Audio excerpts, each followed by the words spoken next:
Lalaking nasa listahan ng high-value individuals ng PNP at PIDEA na-aresto naman sa Valenzuela. Kanina lamang, detalye ng balita mula kay Edwin Duque, RH23. Edwin.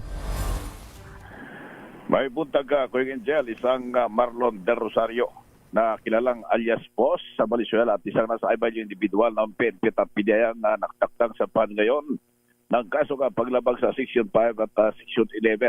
Sa ilalim pa rin na Article 11 ng Republic Act 9165. Makarang makumpiska kanina sa kanya ng Valenzuela Police ang mahigit 70 gramo ng white shabu na nagkakalaga ng 476,000 pesos. Ayon kay Police Colonel Nexon Cayaban, bandang 1:30 na madaling araw nang isilalim sa bypass operation na suspect. Ito'y nag-operate kanina dito sa may M. De Los Reyes Footpath Bridge sa kaban pa rin ng Francisco Street sa Barangay Parada, Valenzuela. Sa tala ng PNP, ang suspect ay isang computer software technology na ginawang sideline ng illegal na gawain tulad ng paglalako umano ng shabu. Matagal na niyang minaman-manan ang galawan ni Dumugan, pero sadyang mailap sa mga otoridad hanggang sa kumagat kanina sa patibong na otoridad na nagpanggap na bibili ng malaking halaga ng shabu.